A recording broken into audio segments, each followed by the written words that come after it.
السلام علیکم پیارے ویورز۔ شروع اللہ کے نام سے جو رحمان ہے رحیم ہے۔ درود بھیجتا ہوں محمد صلی اللہ علیہ وآلہ وسلم پر اور ان کی آل پر۔ اللہ ہم سب کی دنیا بھی اچھی بنائے اور آخرت بھی اچھی بنائے، آمین۔ آپ سب دیکھنے سننے والوں سے درخواست ہے کہ ہمارے چینل کو سبسکرائب کریں، لائک کریں اور کمنٹ میں بتائیں کہ ہم اپنے کام کو کس طرح مزید بہتر بنا سکتے ہیں۔ شکریہ۔ سامان لے جانا ٹھیک نہیں ہے۔ ہو سکتا ہے کہ اس بیگ میں زیور وغیرہ یا کوئی قیمتی سامان بھی ہو۔ میں منیر کی ہلاکت کے صدمے سے نیم جان تھی، اوپر سے خالہ کی ہمدردانہ باتیں اور بار بار گلے لگا کر کہتی تھیں مت رو میری بچی، رونا نہیں، مجھے ماں سمجھو، جیسا کہو گی ویسا ہی ہوگا، بھروسہ رکھو، کل تک تجھے تیرے گھر پہنچا دوں گی۔ اس شاطر عورت نے میرا سامان افتخار کے حوالے کیا اور مجھے ٹیکسی میں بٹھا کر اس جگہ لے آئی جس کو بازار حسن کہا جاتا ہے۔ میں جب یہاں آئی اور ماحول کا اندازہ ہوا تو ہکا بکا رہ گئی، منیر کے مرنے کا غم بھی بھول گئی، سامنے اپنی عزت کی موت نظر آ رہی تھی۔ اس جگہ آنے سے تو مر جانا کیا برا تھا، کاش میں منیر کے ساتھ ہی بم دھماکے میں اڑ جاتی۔ میں تھر تھر کانپ رہی تھی، ہاتھ پیر پھولے ہوئے تھے۔ عورت کے کوٹھے پر لوگ آ گئے تھے۔ میری آنکھیں حیرت سے پھٹنے لگی کہ ان میں ایک پولیس افسر کے ساتھ میرا کزن منصب خان بھی تھا۔ منصب کو دیکھ کر سمجھ میں نہ آ رہا تھا کہ روؤں یا ہنسوں۔ میں ہمت کر کے پردہ ہٹا کر اس کی طرف دوڑی اور اس کے پاس جا کر رونے لگی۔ وہ بھی مجھے دیکھ کر حیران پریشان ہو گیا۔ تو میں نے کہا منصب میں راستہ بھول گئی تھی اور یہ لوگ دھوکے سے یہاں لائے ہیں، خدا کے لیے مجھے یہاں سے لے چلو۔ کب لائے تھے یہ تم کو؟ ابھی تھوڑی دیر پہلے، میں نے جواب دیا۔ اچھا فکر نہ کرو، اس نے اپنے پولیس آفیسر دوست سے کچھ کہا اور اس نے بالا خانے کی مالکہ کو آڑے ہاتھوں لیا۔ میں نے دیکھا عورت خوفزدہ ہو گئی۔ اس نے ہاتھ باندھے اور پھر منصب سے کہا کہ بے شک اس کو لے جاؤ کیونکہ ابھی میں نے اس کے پیسے نہیں دیے۔ اصل مجرم ہوٹل کا بیرا افتخار ہے، اس کا سامان بھی اسی کے پاس ہے، وہی اسے فروخت کرنے کے لیے لایا تھا۔ منصب میری سوتیلی والدہ کا بھانجا تھا، وہ مجھے ساتھ لے آیا اور اپنے دوست پولیس والے سے کہا کہ یہ میری خالہ کی بیٹی ہے، اس لیے بات نہیں نکلنی چاہیے ورنہ خاندان کی بدنامی ہوگی۔ غلطی سے ان بدماشوں کے ہاتھ چڑھ گئی۔ شکر ہے ہم یہاں بروقت آ گئے۔ بہرحال میں صبح ہی اس کو گھر لے جاؤں گا، تم افتخار سے اس کا بیگ برآمد کراؤ جس میں اس کا شناختی کارڈ، زیور اور نقد رقم ہے۔ وہ رات میں نے منصب کے ساتھ گزاری، گرچہ میرا دل منیر کے ساتھ دکھ سے بھرا ہوا تھا، مگر میں نے منصب پر یہ ظاہر نہ ہونے دیا کہ مجھ کو منیر کا دکھ ہے اور میں اس کے لیے رو رہی ہوں۔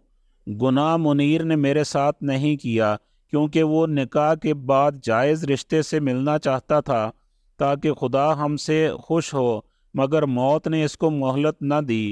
اللہ تعالیٰ نے اس کو گناہ سے بچا لیا۔ وہ ایک سچا انسان تھا مگر منصب میں خود پر قابو پانے کا حوصلہ نہ تھا، اس لیے مجھے اس بازار کی گندگی بننے سے تو بچا لیا تھا مگر خود اپنے جذبات قابو میں نہ رکھ سکا۔ جب میں زارو قطار روئی تو وہ شرمندہ ہوا اور اس نے مجھ سے وعدہ کیا کہ وہ مجھ سے شادی کرے گا اور معافی بھی مانگی، مگر اب کیا فائدہ تھا؟ لوٹ لینے کے بعد کوئی معافی مانگے تو دامن تار تار ہی رہتا ہے۔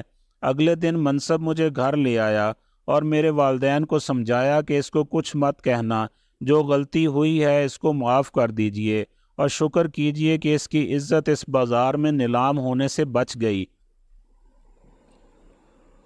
اس روز اگر میں اپنے اس پولیس آفیسر کے ساتھ وہاں نہ جاتا تو نہ جانے اس پر کیا قیامت گزر جاتی۔ اللہ کا کرم ہوا کہ میرا وہاں جانا آپ کی عزت کے تحفظ کا سبب بن گیا۔ اور شاید منیر کی موت بھی اسی طرح لکھی تھی کہ وہ بھیانک حادثے میں اس طرح دنیا سے چلا گیا۔ یہ حقیقت تو بہرحال سب کو پتہ چل چکی تھی کہ میں منیر کے ساتھ بھاگی تھی، مگر موت اس کو لے جا چکی تھی، لہٰذا کوئی اس کا کچھ نہیں بگاڑ سکا۔ منصب کے سمجھانے پر امی ابو خاموش ہو گئے، اگرچہ مجھ سے ناراض بہت تھے اور بات بھی نہ کرتے تھے، مگر مار پیٹ سے کام نہیں لیا کہ اس میں ان کی بدنامی تھی۔ پھر منصب نے ابو کو یقین دلا دیا تھا کہ فکر مت کریں، میں آپ کی بیٹی سے شادی کروں گا، اب کوئی اس سے بدسلوکی نہ کرے اور نہ گھر سے بھاگنے کا طعنہ دے۔ منصب ہر دوسرے تیسرے دن مجھے فون کرتا تھا اور میری خیریت دریافت کرتا تھا۔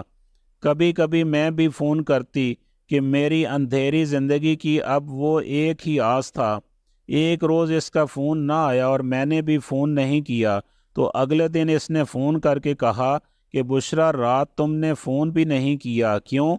میں انتظار کرتا رہا، مہمان آئے ہوئے تھے جس کی وجہ سے میں نے فون کرنا مناسب نہیں سمجھا۔ میں نے بہانہ کیا، تم کو پتہ ہے جس رات میں تم سے بات نہیں کرتا کہ اس شب یہ کالی رات گزرنے کا نام نہیں لیتی، اور تم ہو کہ بات نہیں سمجھتی۔ میں سمجھتی ہوں مگر مجبوری ہے۔ اچھا میں تمہارے شہر آ رہا ہوں، صرف تم کو دیکھنے چھپ نہ جانا، سامنے ضرور آنا۔ اچھا کہہ کر میں نے فون بند کر دیا۔ دل گھبرانے لگا۔ بے شک منصب کو مجھ سے پیار ہو گیا تھا، مگر میں جانتی تھی کہ اس کی منگنی اس کے ماموں کی بیٹی آسیہ سے ہو چکی ہے، اور مجھ سے شادی کرنے کے لیے اس کو اس رشتے سے بغاوت کرنی پڑے گی جو میری امی کو کسی صورت گوارا نہ تھا۔ منصب گھر آتا تو بھی امی کے سامنے ہم بات نہ کرتے کہ ماں اپنے بھانجے کا مجھ سے گھلنا ملنا سخت ناپسند کرتی۔ تاہم فون پر اس نے کہا کہ صرف تم سے ملنے آ رہا ہوں۔ وہ یہاں اپنے گھر والوں سے ملنے آ رہا تھا، پھر اس نے مجھ سے ملنے آنا تھا، مگر گھر پر بات نہیں ہو سکتی تھی، لہٰذا اس نے یہاں آ کر فون کیا کہ پھر تم فرح کے گھر آ جاؤ، وہاں بات کر لیتے ہیں۔ فرح اس کے چچا کی بیٹی تھی اور ان کا گھر قریب ہی تھا۔ مجبوراً میں نے امی سے کہا کہ فرح بیمار ہے، کیا میں پوچھنے چلی جاؤں؟ وہ بولی ہرگز نہیں، شام ہونے والی ہے، یہ کون سا وقت ہے فرح کے ہاں جانے کا، تمہارے ابا ناراض ہوں گے۔ میری بہن نے طرفداری کی، امی جانے دو نا، بھیا چھوڑ آئے گا۔ ہرگز نہیں، آج کل جوان لڑکی کو بھیجنے کا زمانہ نہیں، لوگ پہلے ہی کیا کم باتیں بناتے ہیں۔ اتنے میں فرح کے گھر سے اس کا چھوٹا بھائی آ گیا کہ فرح باجی کو اسپتال لے جا رہے ہیں۔ تب امی کا دل پسیجا، بولی تم لوگ گھر پر رہو، میں خود جاتی ہوں وہاں۔ اسی دم وہ فرح کے گھر چلی گئیں۔ ان کے جانے کی دیر تھی کہ منصب گھر آ گیا۔ دراصل اس نے فرح کے بھائی کو بھیجا تھا، امی گھر پر نہ تھیں، اب ہم بات کر سکتے تھے۔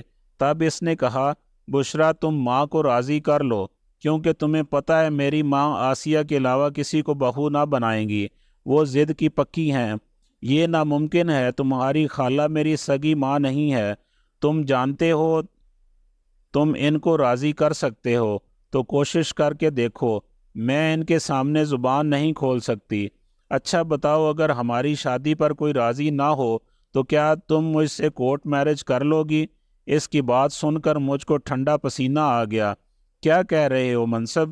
ایک بار پہلے بھی میں اس راہ سے گزر چکی ہوں اور رستہ بھول چکی ہوں۔